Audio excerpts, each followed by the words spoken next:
The AERC is a network across sub-Saharan Africa that supports capacity building for policy analysis and institutional strengthening in Africa.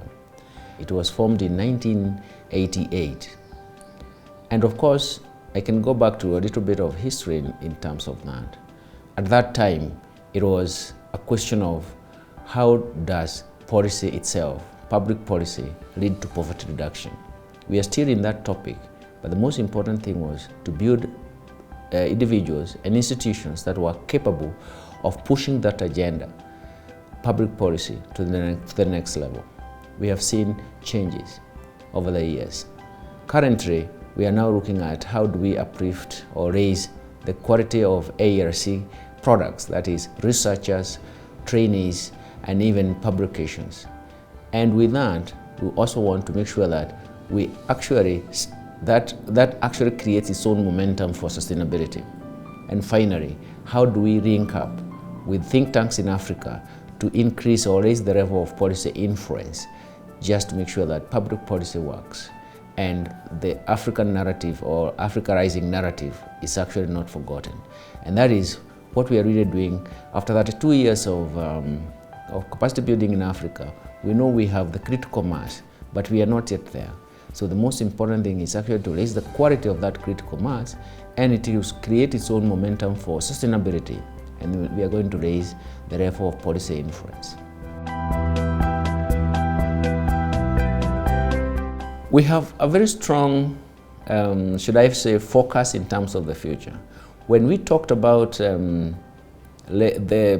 changing the way we do things in AERC, this is the digital age. And the other day I was talking about the digital age and digitization and how finance started. And I was telling a group of African leaders that I can talk about the digital space until cows come home, because I have seen it working and I can see it works. But for me, it is market development that is going to help. Now, from the AERC point of view, we have focused on 3 themes. One of them is quality of our product. And quality to that is going to match the current age. The second one is that quality should create its own momentum for sustainability. And finally, we want to make sure that we raise what I would call policy influence. That means that we have to change in terms of partners we are going to choose to work with. And one of them is to work with African, the national think tanks. They are called national think tanks because they are appointed or developed by government, they are supported by public resources, but they are not well populated. So essentially, our training graduates will find themselves in those think tanks. Our cooperation and policy analysis will be networking with those institutions. We have networked with the researchers, with public universities. We have supported public universities, and we want to move now to support both public universities and think tanks so that we can actually raise the level of policy influence.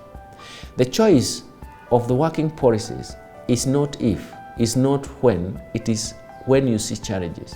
We are now facing the COVID, and right now the questions being asked is, when will COVID-19 come to an end? When do we get solutions?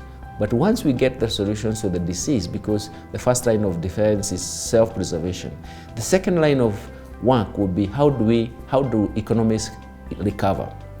And they're going to recover in 2 or maybe 3 important ways, depending on where you're coming from. And one of them is actually to protect private investments. And the second one is to protect markets. And finally, we have to go back and say, Africa was beaten, and maybe the recovery is going to be, would take long just because the fiscal space was devoured by the COVID. So how do we rebuild the fiscal space? And that means that we have to go into fiscal policy design, we have to go into monetary policy design, we have to go back to our development agenda, because our development agenda and vision was based on assumptions that there could not be such a sustained a negative shock like the COVID-19. So these are going to be very, very important, but we should not forget that we have to protect private investments, we have to build markets, we have to develop markets, we should not devour markets. And I'm a very strong believer of markets, and wherever I've gone, I've talked about markets. And you can see how the financial markets has worked with the digitalization. You can see how we have taken advantage of the digital space for those countries that took that.